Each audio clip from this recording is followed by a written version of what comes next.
Hi, this is Joy Neas with Behind the Art Scene on KXVS, the voice of Stockton. And today my guest is my good friend Susan Obert. She works at the Haggin Museum, and when I think of the Haggin, I think of Susan. And welcome, Susan. Thank you. I'm thrilled to be here. Okay. So I wanted to ask you, how did you get started working at the Haggin Museum? You know, actually, for me, it came in an untraditional way, and that is really my background is fundraising. And they had an opening there, and I hadn't really ever thought about working in the arts. My family, I grew up in a family that valued the arts, and it had always been part of my life. But I always laugh. My graduate degree is in sports marketing, and now it's great cocktail conversation, and that's about it. But it allowed me the opportunity to move when the position came open at the Haggin. And once I did interview for it, I think it's been an incredible match and has really added to the quality of my life. So I think I've been able to bring a business side to it that has been beneficial. But as I said, it's added to the quality of my life, too. So how many years have you been there? 15. Wow. Yeah. A little bit scary. I'm glad that I love my job, but time does fly. So you're the, what is your title now? I have two titles, just to make it confusing for the world. I'm Deputy Director and the Development Director, and basically at the root my job started as the fundraiser, and I still am the fundraiser and can't let the other things bog me down. But I have taken on some more administrative roles, which has allowed me to be out in the community and some of that outreach for the museum. Obviously we have an education department and a visitor services that do a lot of that, but my position just naturally allows me to do some of that. So what would you say, fundraising is always difficult for especially artists, but what is the best way to raise funds for the Haggin? You know, it's funny. I always think that people look at fundraising in the wrong way. There is no doubt that you can look at it as a sales job, and there is an element to that. I'm not kidding myself, but I've only done it in nonprofits. And so what I really believe is I'm trying to educate people why it's valuable for our community and why it's needed in our community. And there is no doubt the arts is something that is needed and adds quality of life no matter where you live. And the research on what the arts do for young people is just incredible. So if you have the opportunity to share some of those details, and it's hard to get in and get that one-on-one conversation and show some of the data, and that is also why I think someone like myself with a business background coming into the arts sometimes is so valuable, because I do think you have to be looking at why would someone want to give to the museum? And it isn't just about feel good, which obviously there is some in philanthropy no matter what. But how do you start dealing with some of our core issues and some of our social problems? That lots of times we're talking about the end results and how to solve them, when maybe if we make an investment in people at a younger age, there's great research on how the arts help young kids analytically and even math and science, and expand their mind creatively. And so that opportunity to share that, I actually feel is an honor, and don't view it really as that I'm selling. Not that there's anything wrong with selling, but that's I view my job as an educational job. Mm-hmm. Yeah, the arts, to me, I view everything as an art. Yes, exactly. So I can spin everything into the realm of the arts, but when I was growing up, I had so many opportunities, but I think about, in the classroom, how I was taught. And now they have things called STEM, and then I heard the word STEAM. We need to bring the arts into the STEM, but one of my favorite teachers. I loved most every one of my teachers. I only had a couple bad ones, but my favorite one that I can think of was in the 6th grade, and she brought art into everything. I mean, when we were doing a science project, we would go out on the playground every day, and we looked at a tree, and we said, oh, that's our branch, and we're going to draw this branch and see the changes over time, and how the leaves changed, and then the little bud opened up, and there's a flower, and so she was bringing art and my love for art, and helping instill that in me, that it didn't just have to be, you look in a book and you're reading some boring thing. It came alive for me. And then she did that with history.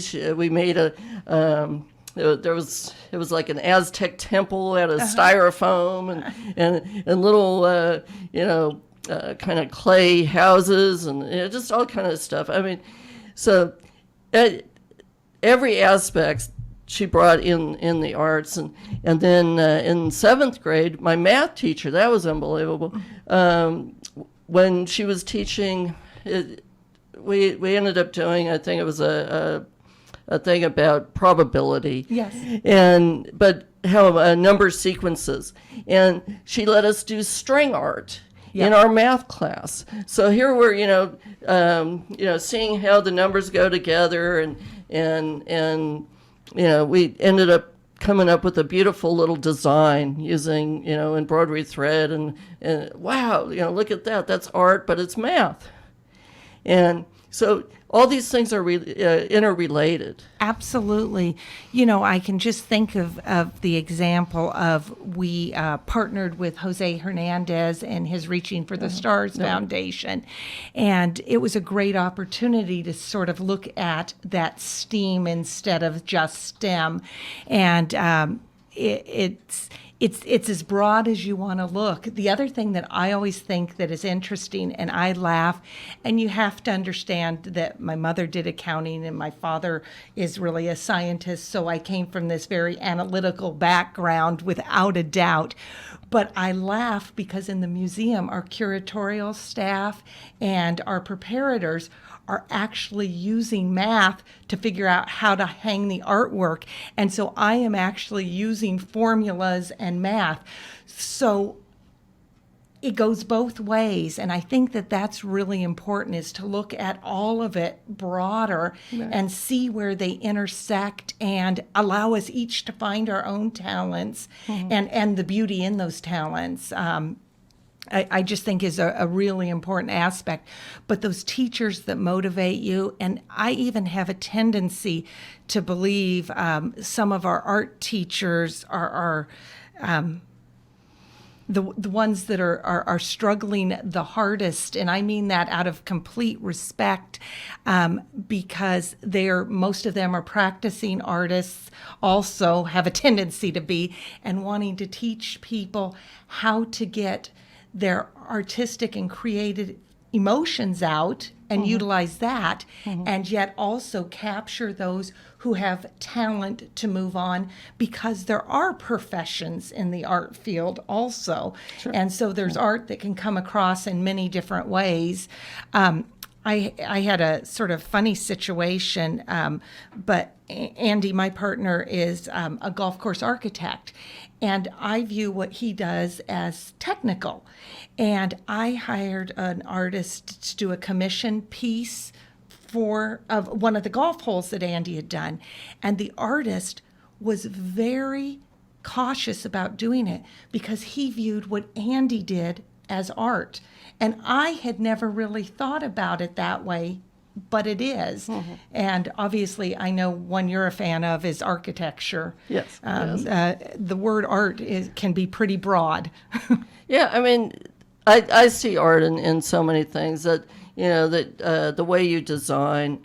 So I was talking to you before we started here, but how cities are designed, or the landmarks we have in Stockton, the notable buildings that have some really interesting architectural features that we have in Stockton that other cities don't have. That's what makes us special, and so we can go even like the Haggin Museum.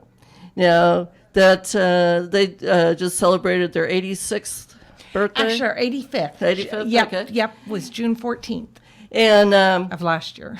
so, that building, that actually should be a landmark. It is not a city landmark, but, it has value to our community that, everybody knows, oh, you go to Victory Park and you go to the Haggin Museum.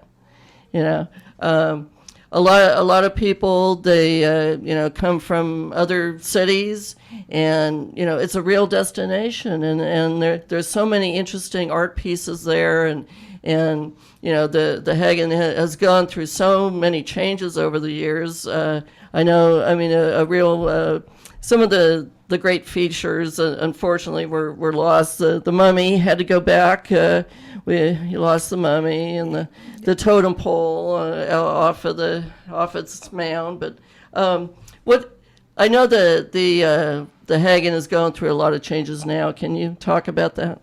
Yeah, now be careful, because I absolutely love the museum and what we're doing, so I could talk about this forever. Okay, When we need to segue, all right, please let me know. All right, I'll but we are currently going through a remodel and reinterpretation of our core art galleries.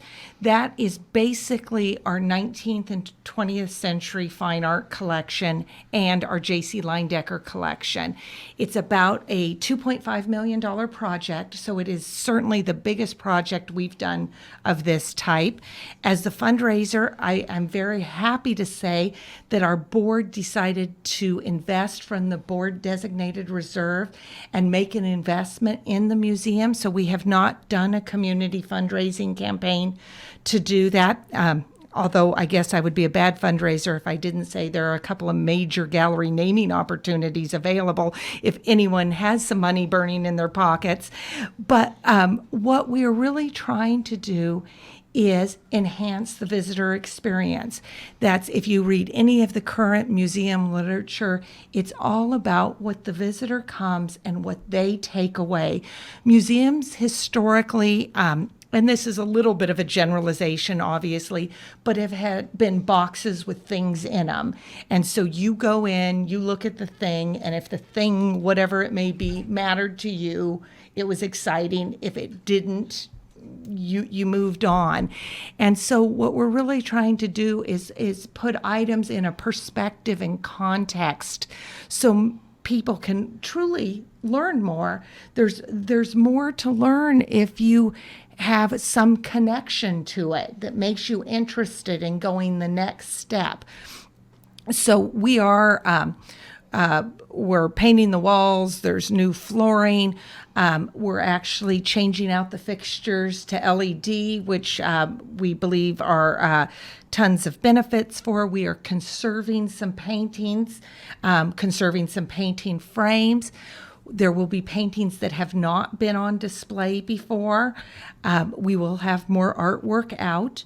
We are also trying to weave the story. There is no doubt the Haggins, in the early 1900s, James Benally Haggin was actually considered the third richest man in our country, and most people don't know who he is, behind Rockefeller and Carnegie. So obviously they were traveling in a circle that most of us aren't in, but trying to make their collection relatable for different reasons. And what really brought them to California was gold and gold mines and different things.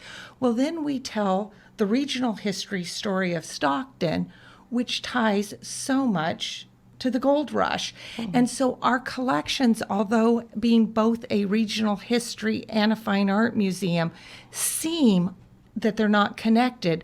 There really are a lot of threads that tie them together and are based on some similar premise. And so we're trying to tell that story and make it more personal, make it more interesting, and also so you can see how it replicates itself through artist groups. So many of who the Haggin collected were artists that they socialized with at the time. And that's what you find in all these artist groups. Many years ago, we partnered with the Plein Air Painters of America, and those artists came in a national arts group. Well, they had so much respect for each other that they collected each other's art. Sometimes it was trading, sometimes it was buying. And then you look here in our community and you see the artist group like an Art Expressions or Stockton Art League or 1850 Collective. And they're all having fun and respect for each other that they collect each other's art. It's really a practice that's gone on forever. Yeah. And it's just tying it and making it more personal because our collection is very conservative and has a lot of financial value to it. People have a tendency to look at it differently. And so we're trying to broach some of that and also introduce them to the artists. A lot of these artists had fascinating stories in and of themselves. So yeah, I what really appeals to me about museums is when it can be interpretive, and someone could actually maybe come in and explain, this is how it is, and but to make that connection, to help you make the connection, or to actually put out some objects that you could touch and let me look at that, and how do you use that, and someone to explain it that knows about it from another era. Yeah. And will you be doing that, or? There is some of it. I think it's all still going to be an evolution, but there is no doubt. We're very fortunate. We're using an exhibit design firm, Gallagher and Associates, and they literally are a world-renowned art design museum design firm. For example, they did the Reagan Library. They've done all the Grammy museums. There is no doubt. And I guess first, one lesson I want people, we assumed that we could not afford an exhibit designer of that quality and magnitude, and it really has not been cost prohibitive. He And probably one of the most touching things for us is Patrick Gallagher himself came to our museum when we had received an Irvine grant, and that allowed us to bring him in as part of a strategic planning process. And he said that our collection was so impressive and there was so much to do. He said there are times you go to a museum and they want to do all of this and expand the interpretive information, and there's no meat to the product. We have the product. We have the collection. Yes. And so we need to do that better part. So what they are doing is the static labels that go on the wall, they are really incorporating a whole menu of those that start with introductory panels, focus panels, ID labels. There will be some labels that are still just artist date and title, but there will be others that have questions to pose thinking. There are some that will have photos of the artist. So there are different levels of how much you want to invest in the static labels. Mm-hmm. Then the other thing is we will, in 3 of the major galleries, we will be having electronic kiosks that allow you to dive deeper into and get additional information. So we know, and at this point, we've had none of that sort of digital side of it. We've got a YouTube channel and some of those things that we manufacture inside, but nothing that's part of the core art collection.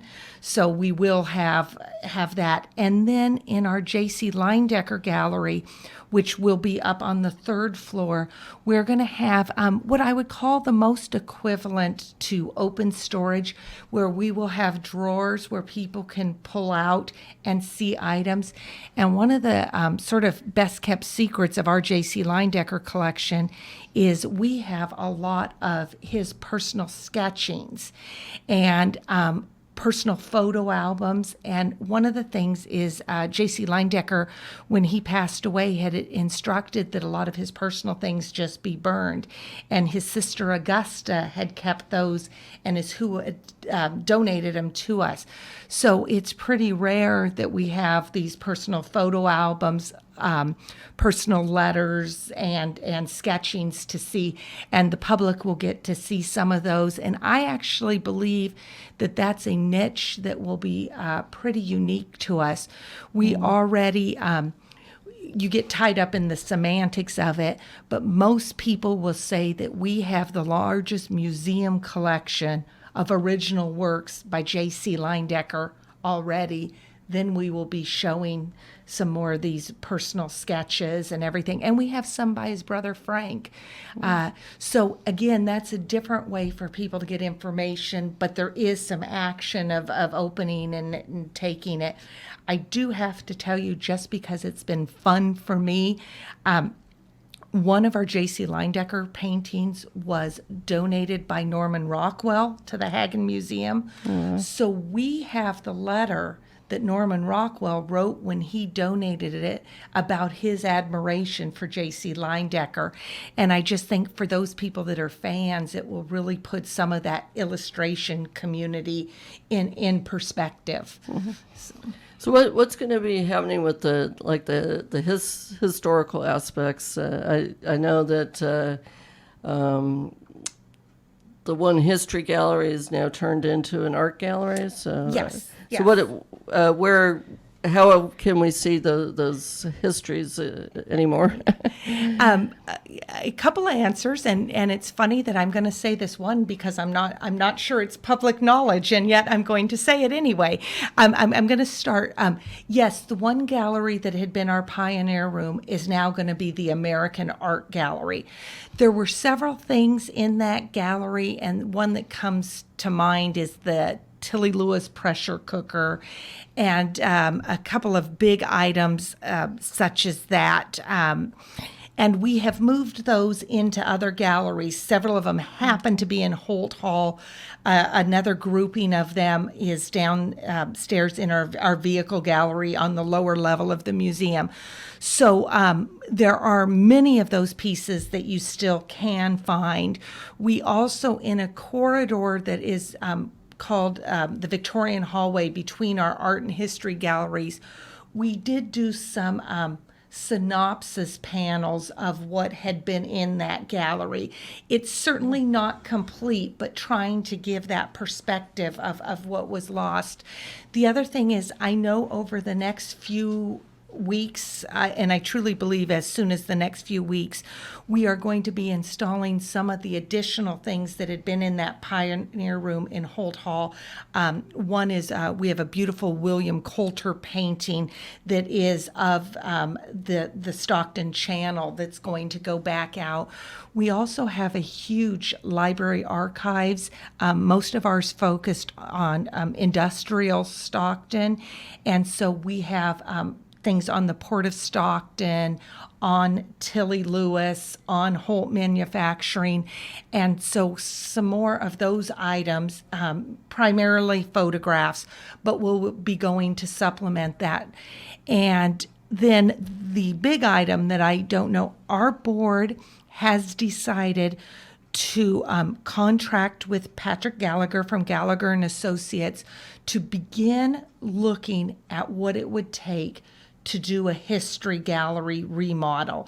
Now, this is a first step in what I will say will be a very long process. So I don't mean to mislead anyone, sure, but it is very much a valued part of our museum, and in no way are we abandoning the history, and we both plan on bringing out more things in sort of this immediate future, and then we hope to be able to make it evolve even further. A bottom line, and I did not know this until we started the process, but in general, to renovate museum art galleries, they estimated at $195 a square foot. To remodel history galleries in a museum, they estimate at $485 $8 a square foot. There are just a lot more opportunities to be immersive, hands-on, technical, and so that's part of why it takes so long. The other thing, to be perfectly honest, our core art collection was pretty set because it was the Haggin's collection, so we knew the story that you had to work with. Stockton and San Joaquin County and a regional history, there are many avenues, and so vetting the interpretive material will be a much larger process. And I'll tell you one of the things which maybe should have been more obvious, but you get immersed in things. When Patrick Gallagher first went to our Holt Hall, he looked at it and he talked about how wonderful it was what Stockton had done in agriculture and everything. But that hall has a tendency to look what those people did in Stockton. Patrick looked at it as that is what Stockton has done for the world, and the impact that our community, and I think and we have a huge obligation in telling that story, but I also think too many people don't look at what our community really has done in the broader world, and we are providing food for the entire world is just one of the areas. But even just him walking in and looking at the way we were displaying that and talking about it made us realize that we needed to look broader. And so anyway, I think that's a part that it will evolve. One other aspect, as I think I noted when I was talking about the art, I actually believe that our stories about the art will bring a little more life to the history. And I think that is perfect for a museum such as ourselves that at some level has two completely different collections, but there is a road where they overlap, and we need to tell that story. Yeah, one of my favorite exhibits you had was... there was a woman that she painted, or there was an artist that painted a lot of the historic houses. Mabel Rubin. So I love seeing all those paintings of the various historical architecture, and what. Unfortunately, most of them have been demolished, but just to have that record. That is invaluable to know this is what it looked like, and someone cared enough. So. And you know what, you mentioning that, first of all, I loved Mabel Rubin's work personally, so there is, we all come with our personal taste, but I will actually post some of those on some of the museums or my personal social media, because I do think they are the perfect example of her work is beautiful, and she is a talented artist. But we are the perfect place to have that because they are a history of the buildings that were here. But because of the museum side, we also know who built the house, when it was torn down, the few that are still up, how much it cost, the history of the individuals who lived in there.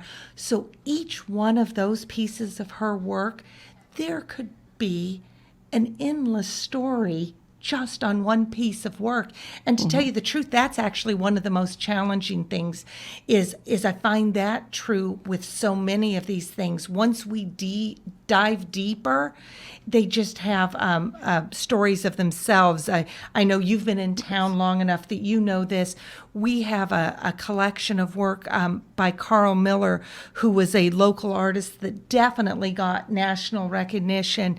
And I go through Carl's work, and he did so many local works, and so it's both historic and his work that's so beautiful, and how prolific he was here in town. So, did you get those from? I know the Stockton Art League was selling a good number of those. Or? That's interesting. And they have some beautiful pieces there if anyone's interested in both purchasing and looking at Carl's work, because I'm sorry to say that ours are not always up. No, ours were actually donated by Carl. Okay. It was part of a bequest with his estate, which then again, that comes back, and I know a little bit more about it because the bequests come through me as the fundraiser. And that's why I get to dabble in some of these areas that aren't traditional fundraising, that are great for me. And I'm pleased to say that we did do an exhibit. We had exhibited him before he passed away, but we did also after we got his collection, we did a one-man show tribute to him while his wife Kathy was still alive to see it, and that was important. Yeah, he was a very special man. Fortunately, I have a Carl Miller hanging in my house. I always wanted to get one. He had a real fascination with Locke. Yes. And the buildings of, the Chinese town Locke. Do you have any of those? Or? Yes, actually, we have a lot of them. And again, and we do try to rotate things out periodically and do shows. But that is, even though this isn't enough, that is one of the fabulous things for us as a museum with social media, because as you talk about that, those are beautiful and have great historic significance also. And so getting those out so people can enjoy them is an important goal. Another prolific artist I think of, probably as prolific as Carl, was Clara Oak. Yes. Do you have some of hers? Or? I'm sort of surprised to say that off the top of my head, I cannot answer that question with 100% honesty. I actually do believe that we have a work or two of hers, but as you said, how prolific she was, it is certainly not an in-depth collection. I think I know that they were selling a majority of her work over at the Art League at the Goodwin Gallery, so you might want to investigate that. and that is interesting, and that actually brings up just what ends up being a huge subject for us. And I would have viewed it differently before I worked at the museum than I view it now, seeing the inside. And so I actually love the opportunity to share this a little bit. Space is a huge issue for us. Yes. And so making decisions about what we should collect and what is really doing justice for the art, the community, are difficult decisions. And I have even found that things that I felt really strongly about, I realize after a little more time, I understand why we haven't been able to do some of those. But there are definitely some great artists that have been in our town and through our town. And I think, again, looking at, are those in our collection on the history side or the art side? Because I also think you can make an argument that some of those should be collected as a historical marking of what's gone on in the arts community here. Because actually, when I was looking through the Clara Oak collection, and beyond just some generic paintings, she did a lot of design work and a lot of ad work for different businesses all along, in the downtown, in the Miracle Mile. I was finding all kind of pieces, and so those could tie in with the history of all this area of Stockton. And then she also she spent time in Paris and studied there and did work there. So she has a broad range. I think fashion illustration and design work and other watercolor pieces. But I think it was my husband actually who you might entertain this thought. Okay. And several people have talked to me about this, that you could try to devote one gallery to local artists and have it be like a contemporary art gallery. Okay, these are the artists of Stockton, and then it could be kind of a rotating thing that you'd have, a few of the greats, Carl Miller and Clara Oak and so forth, but then you could also have, incoming artists and have shows and... Yeah. And it's interesting that you bring it up because I will say it is something that we talk about regularly, and it's really interesting because I do understand that we play a key role in the arts community. We are one of the established institutions in town. The 85-year longevity helps that no matter what, and obviously a really strong collection. And I would not be surprised if something like that happened someday.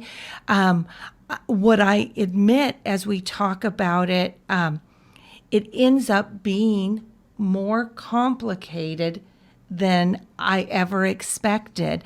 And one of the things is we have a downright big building and a small staff. It is hard to manage what we do. Sure. And so there's that issue. And then setting up guidelines and parameters of how you want to do that, because I know you've done a lot of different kinds of shows, and people come with all different kinds of hanging mechanisms and hanging wires hanging and knowledge is always a problem. and background Yes. and all of that. And so it is a good idea, and it has merit, and we have a role there. And so I am not running from that, and I agree with that. Sure.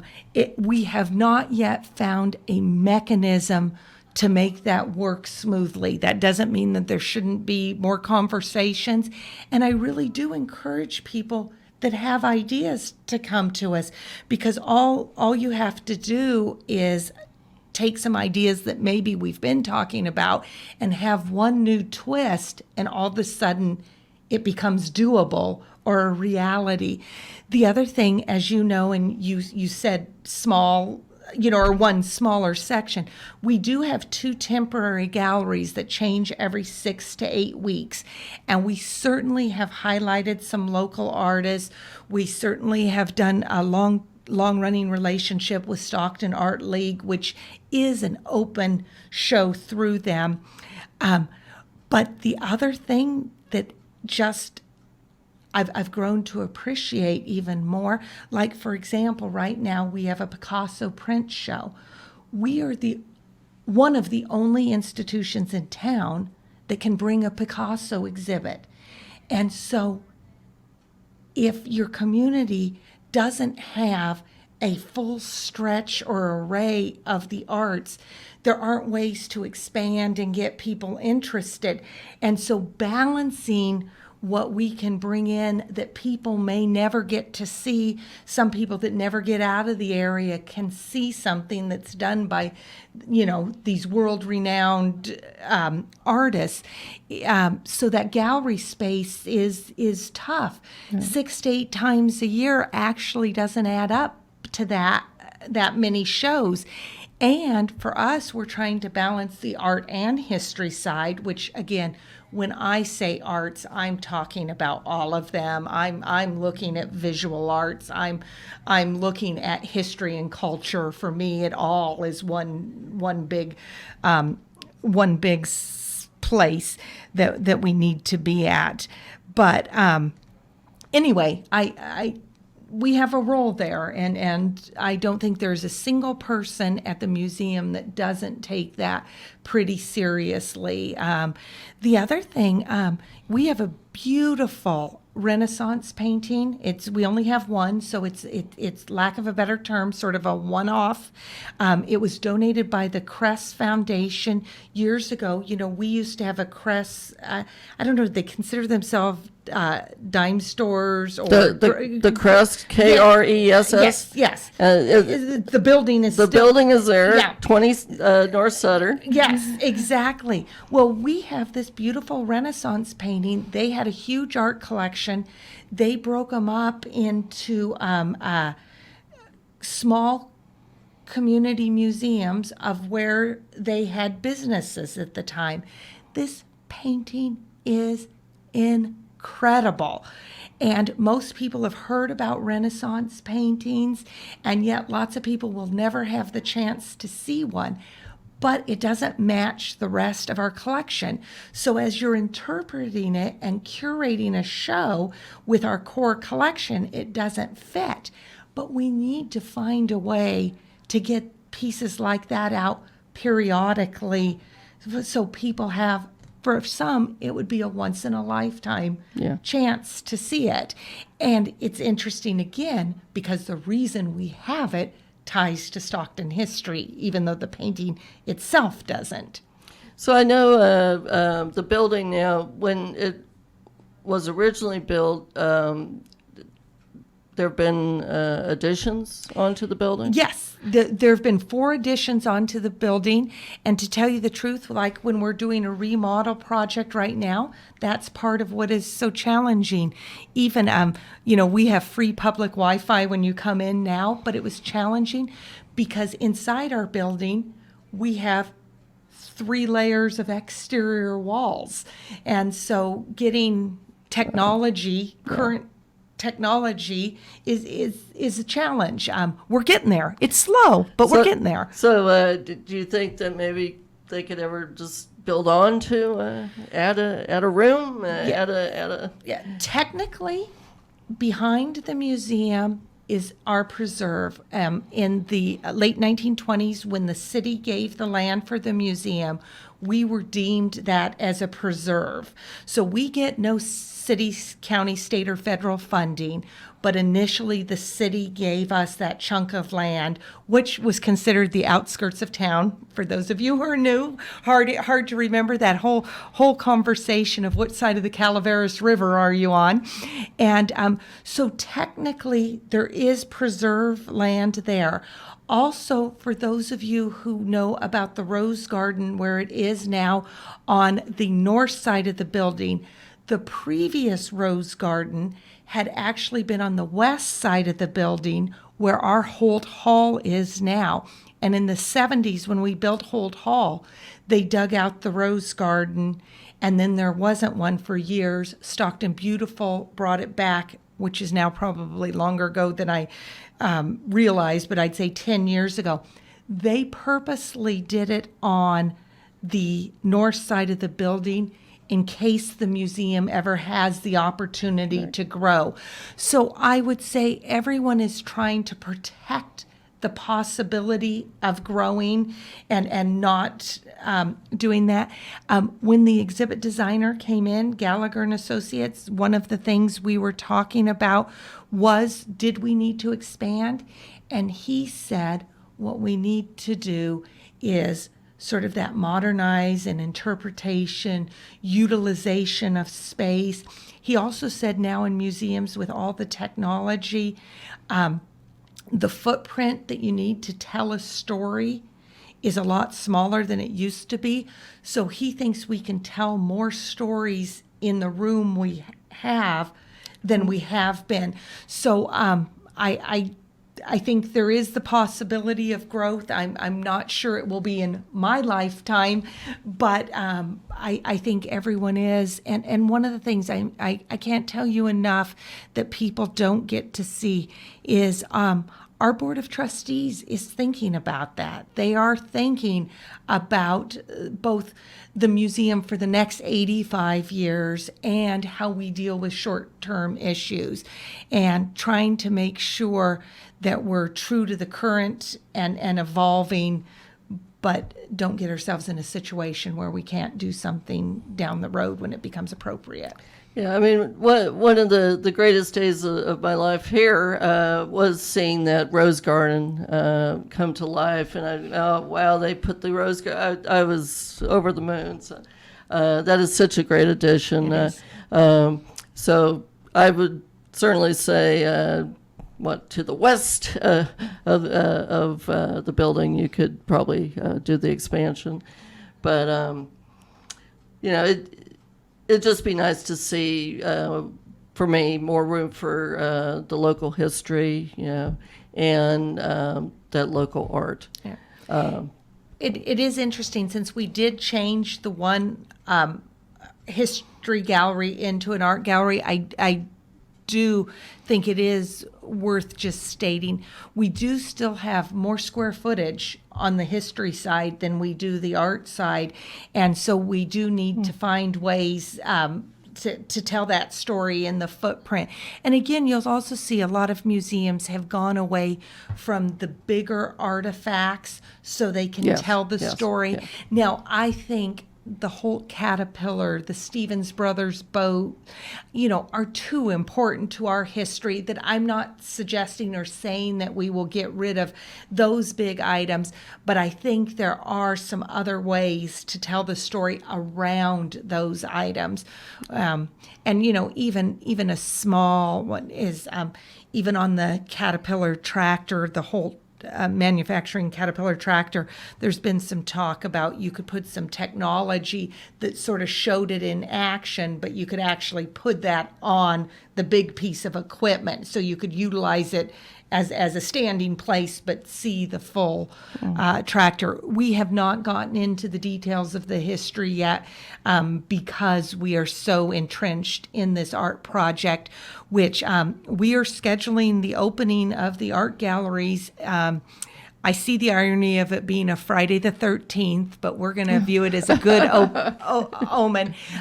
The evening of October 13th is when we plan on unveiling the art galleries, and I am absolutely certain, I really am, that people will be blown away. People have personal preferences about paintings, the colors of the wall, and I expect there to be a full gamut of conversation about that. But again, more art, more information, a deeper experience all the way around. It's going to be great for our community. And I'm proud, again, of our staff. And I'm going to say, I happen to be on the board at Visit Stockton, but Visit Stockton has really talked about us being a tourist destination. And we need to look at that. We are, and every city has tourism. No one thinks of Stockton as tourism, or not many people do, but we need to, because we are. Every city has tourism, and it's an important element, and you need a wide range array of things for visitors, and we are definitely going to be one of those stops. So actually, in the time I've spent at the Hagin, last year when I had the interactive exhibit, and imagining Stockton, imagining the future, so many people came, and the majority of people I talked to were tourists. Were from, they came, somebody was visiting. Oh, we have to take them to the Haggin. And then they would say, oh, this is the first time I've been here in years, since I was a child. And so I think really a lot of visitors come here naturally. We need to get more and more of our regular Stockton folks back into the museum. So, and I actually think you're 100% correct. We've spent a lot of time collecting data. We get more tourists than people think. There is no doubt about that. And I want to get back to your point, but I just have to share one of my all-time favorite is we had a man from Germany. He was an older man who likes the artist Bouguereau. And for those of you who are familiar with our collection, our Bouguereau is the nymphs bathing. And he had come to California once and did not get to make it to Stockton to see that.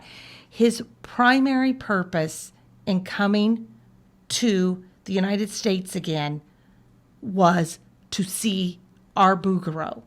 He did things in San Francisco and stuff. We got him a chair, and I have this beautiful picture. We actually let him come before we opened. He sat in a chair and just stared at the painting for hours. And as much as I like art, I'm still not a person that does that. He said, this was on my bucket list. Wow. And it makes me sad for so many of the people here in town that haven't seen our collection, that I really think they should find the time. I understand that people have different interests, and I understand that our collection is pretty conservative, but I was just talking to a local artist, Brendan Rodriguez, who does sign painting, and he was talking about we rarely promote our Renoir in our collection.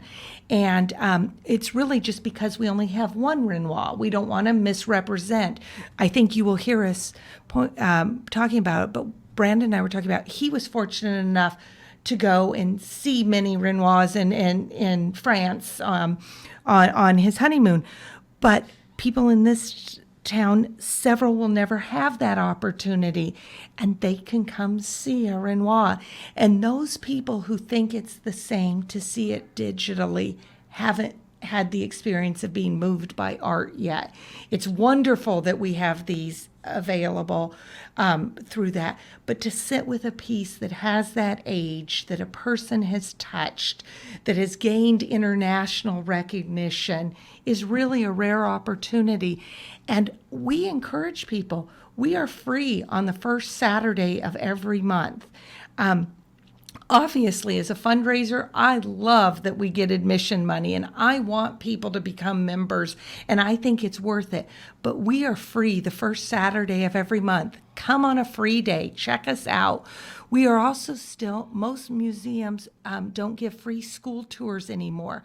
All of our docent-led school tours are still free for any schools in the county that want to schedule them through our education department. We also do work with the people who homeschool now. The world has changed, and we need to adapt to some of that. But and we do a lot of other programming that ends up being free. So don't let finances be a barrier. You have the opportunity to come see that collection. I would love to see people coming to the museum. Like I said, we have free Wi-Fi. I would love to see people just come sit and enjoy and be part of the atmosphere. Just like for kids in books, and they talk about reading, which I agree with, gives people the chance to escape. Art allows you to escape.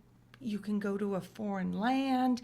You can go to a more creative spot. You can just enjoy the beauty. There are so many things you can do there. Yeah, I keep looking at your paper there. The first and third Thursdays, I really like what you're doing then. With some of the different programs and is it the second Saturday or the second Saturdays for families? And I've always liked your cultural programming. One of the best programs I ever saw was the Asian event that was at the Haggin. So just it had all little stations all over the museum where you could go and do various art projects and entertainment, and so I look forward to more of those things again. And those are very popular, and we love doing them. The other thing that I just want to encourage people to remember is events like that are fabulous because we do have this rich history in our community, and these people want to come out and share it, and you should take advantage of it because it's incredible. And people can get tied up, and there are things, our community needs things to improve in various areas, but there are incredible things going on in our community. And again, I look at our museum, as I said, we don't receive any government funding. We wouldn't be here without individuals supporting us. And so there are some great people that have put forward their finances to allow this to be here for everyone. And those cultural events are another just perfect example of that. And I was fortunate enough to show some of my art at the Haggin with the Stockton Art League. That's just a wonderful resource to, that they have the shows now. They're every 2 years. Yeah, partly because of the construction, it's not quite as set in stone like that. But yes, every few years is certainly the wording I would use at this point.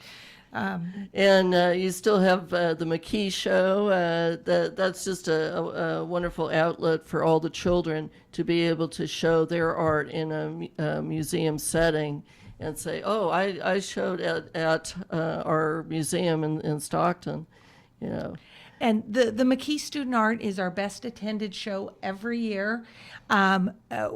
We always describe it as the longest running museum-sponsored student art contest in the country. So we have done a lot of first and longevity, and I'm proud of that. And not only am I proud because I get to see it, but our community should be really proud of it, because it is because of our community that we've been able to do that. The other thing that I get with that is people have different levels of interest in art and history, but I think it is so important for quality of life.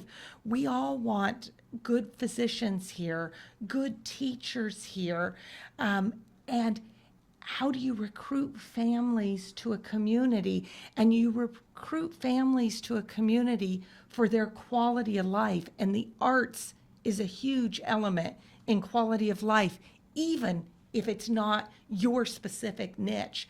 And I think that's why it should be important to everyone. So with that, I think we're going to wrap this up. Thank you very much, Susan, for all your insights about why art is important, and the Haggin has done such a wonderful job with being a wonderful art and history space for Stockton all these years, and I appreciate all that you do. So. Well, thank you, and you're a big advocate for the entire community, and it's also very exciting to have this venue with the station, and I know there are a lot of people working hard here to make it happen, and I think that really strengthens all of us, so it's greatly appreciated. All right. And I'll see you next week on KXVS, the Behind the Art Scene, the voice of Stockton. Thank you.